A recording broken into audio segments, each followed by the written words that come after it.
अच्छा किया है, ठीक है, उनका दिल चाह रहा है वो सीएम बनी है, उनको अपनी ख्वाहिशात पूरी कर लेनी चाहिए, लेकिन इसके साथ साथ आपको मुल्क के बारे में सोचना चाहिए जो भी आए। बिल्कुल, एक रिलीफ की चीज़, तरफ लेके जाना चाहिए बिल्कुल, आवाम एक को। चीज़ जो मैं फ़ील करती हूँ, पुरानी हमारे मुल्क की सियासत भी उठा के देख लें तो इंतकामी सियासत बहुत ज़्यादा रही है। बिल्कुल। मुझे लगता है अब माज़ी की गलतियों से कुछ सीखना चाहिए, इस चीज़ को ख़त्म होना चाहिए। और अगर अवाम किसी का साथ दे रही है, चाहे वो काला चोर ही क्यों नहीं है, आप उसको मौका तो दें। मतलब इलेक्शन के नाम पे जितना बड़ा मजाक हुआ है हम सबको पता है। लोग जिसको चूज कर रहे हैं आप उसको आने दें। मैं बड़ी डेमोक्रेटिक सोच की हामी हूँ, ये मेरा कहना। अगर मुझे नहीं पसंद तो इससे क्या फर्क पड़ता है, लेकिन ज्यादा लोग अगर चाहते हैं तो भाई आने देना जिस शख्स को बिल्कुल, नहीं पसंद नहीं, कर। राइट टू फ्रेंचाइज तो जमहूरियत की जान है, Exactly. इसको आप कैसे। चलें, खैर, मूविंग ऑन। जी। इसके ऊपर बहुत बातें हो गई हैं पिछले कुछ अरसे में। अच्छी, मुझे बताइएगा कि ऑब्वियसली यूर मैरिड टू इकरार भाई, तो कैसा है रिलेशन आपका उनके साथ, घर पर कैसे है, वर्क लाइफ और घर की लाइफ को कैसे बैलेंस करती हैं, कि कैसा है सब कुछ? रिलेशनशिप हमारा बहुत अच्छा है। कुछ अर्सा पहले तक, कुछ साल पहले तक, वो जैसे होता है ना कि मेरे दिल में थोड़ा थोड़ा खौफ होता था कि अच्छा ऐसे कर लिया तो इकरार ये कर देंगे, ऐसे कर लिया तो ऐसे हो जाएगा। तो अब मैंने एक दिन उनको बोला, मैंने कहा अब मुझे आपसे डर नहीं लगता। कहते क्यों? मैंने कहा वो मैंने डर को ना दोस्ती में तब्दील कर लिया है। तो वो रिस्पेक्ट वाला एलिमेंट है उनके साथ, दोस्ती वाला एलिमेंट भी है। घर पे जब इकरार मौजूद होते हैं तो उनका ज़्यादा वक्त घर पे भी काम में गुजर रहा होता है।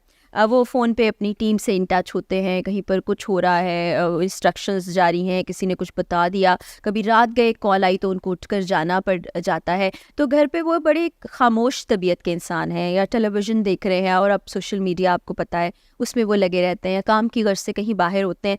और चूँकि मैं ख़ुद भी एक वर्किंग वुमन हूँ और शुरू से मैंने काम किया है, बहुत छोटी उम्र से मैंने काम किया है, तो मैं एक टिपिकल जो हाउस होल्ड होता है उस तरह चीज़ों को देखती भी हूँ, लेकिन मेरी लाइफ को देखने की और लाइफ के बारे में सोचने का अंदाज़ बिल्कुल अलग है, जिससे अक्सर मेरी अपने इर्द गिर्द की ख़वातीन भी रिलेट नहीं कर पाती। लेकिन वही बात है, सबका अपना एक अलग अलग माइंडसेट होता है, तो वो मैंने अब बैलेंस करना सीख लिया है, घर की चीज़ों को, हस्बैंड को, और बाकी जो मेरा काम है उसको।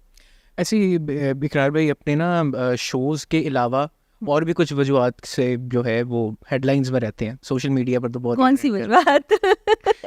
देखिए अब मतलब आप उनकी मुझसे पर्सनल कुछ लाइफ, बात कर सकते हैं। उनकी उनकी पर्सनल लाइफ को लेके बिल्कुल। काफ़ी जो है उनको जो है लोग उसके ऊपर कमेंट करते हैं, बातें करते हैं, तो आप कैसे देखती हैं सारी चीज़ को? लोग वैसे मुझे लगता है कि पर्सनल लाइफ किसी की भी हो तो उसके बारे में बात करना पसंद करते हैं। अक्सर लोग अच्छी बात भी करते हैं, अक्सर लोग बुरी बात भी करते हैं। ठीक है, आपकी अपनी राय है, आप उसका इजहार भी कर सकते हैं, लेकिन एक चीज़ का ख्याल रखना चाहिए कि डिसरिस्पेक्टफुल ना हो आप टुवर्ड्स एनीबडी, नहीं होना चाहिए। और पर्सनल चॉइसेस हैं हर इंसान की, आपकी भी हो सकती है, मेरी भी हो सकती है, इकरार की हैं, किसी और की है, उनकी रिस्पेक्ट करनी चाहिए। क्योंकि कोई भी इंसान ज़िंदगी में जो कर रहा होता है उसके पीछे उसकी अपनी लॉजिक और रीजनिंग होती है, और बाज़ औक़ात हमें पता भी नहीं होता है, और सोशल मीडिया पे लोग वो बातें भी करते हैं तो जिसको सुनने के बाद या पढ़ने के बाद हैरानी होती है कि अच्छा ऐसा भी था। और मैं खामोशी पे बिलीव रखती हूँ। लोग मुझे क्रिटिसाइज़ भी बहुत करते न रहे, अब तो बड़ा प्यार करते हैं। बुरी बुरी बातें अभी भी कई बोल देते हैं, लेकिन मैं खामोश रहना ज़्यादा पसंद करती हूँ। नहीं जी, वो तो बड़ी अच्छी आपकी पॉलिसी इस बारे में है। तो बट आपका कैसा रिलेशन है इकरार भाई की बाकी वाइफ्स के साथ? अच्छा है, एनी से तो मेरी काफ़ी मुलाकातें भी रही हैं। आजकल नहीं मिलना हो पा रहा, क्योंकि लाहौर आने के बाद मेरे पेरेंट्स यहाँ पर हैं, मेरे बहनें यहाँ पर हैं, भाई यहाँ पर है, तो जो वक्त बचता है ना वो मैं उनके साथ गुजारना पसंद करती हूँ। तो अपनी मदर इन लॉ से भी मुलाकात हो जाती है कभी कभार, और बस इसी तरह है कि कभी मिल लिया कभी ना मिल लिया। ऐसा नहीं कि वीकली जाना है या मंथली जाना है, ऐसे कोई हार्ड एंड फास्ट रूल है ऐसे नहीं। वो एक शो लगता है ना वो समीना पीरज़ादा वाला, वो बड़े क्वेश्चंस जो हैं वो कर रही होती है, तो मुझे अपना इस वक्त वो लग रहा है, मगर पूछना मैं ये चाह रहा हूँ कि जेलेसी फैक्टर भी होता होगा। अच्छा, मैं वही आपको बता रही हूँ कि मेरे सोचने का अंदाज जो है ना बिल्कुल एक अलग इंसान की तरह से है।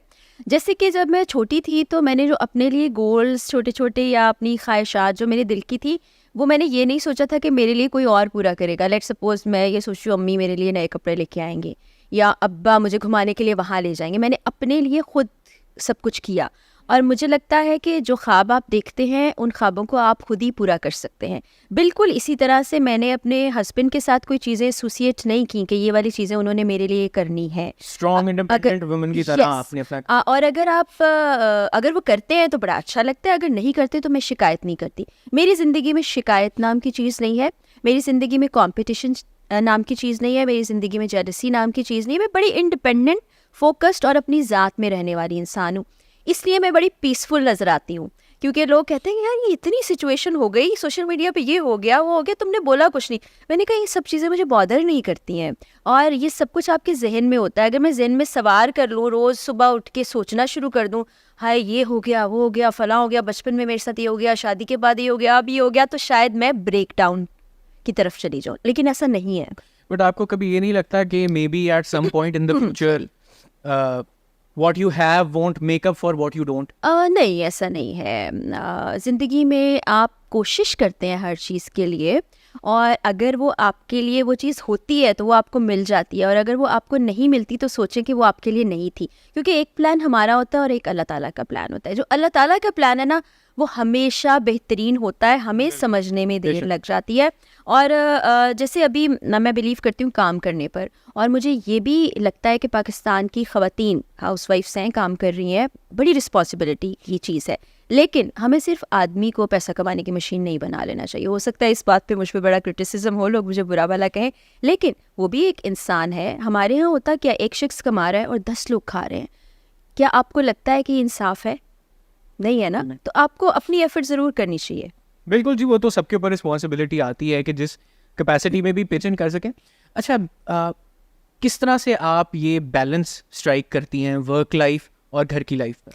शुरू में थोड़ा सा मुश्किल हुआ करता था, क्योंकि मैं काम के लिए लाहौर से कराची गई थी। माज़ूद, मेरा गला बहुत ज़्यादा ख़राब हो रहा है, तो खांसी भी आ रही है। हर कोई खांस रहे हैं, मेरे ख्याल से व्यूअर्स जो देख रहे हैं वो भी सब खांस रहे होंगे, कोई ऐसी बात नहीं है। तो जब मैं लाहौर से कराची गई थी तो तब बड़ा मुश्किल होता था, क्योंकि घर पे आपको पता है वालदैन चीज़ें बहुत सी देख रहे होते हैं। वहाँ से फिर मैंने बहुत सी चीज़ें करना सीख ली, और चूँकि मेरी अम्मी ने हमें सिंगल पेरेंट के तौर पर पाला, तो बचपन से काम करने की आदत थी।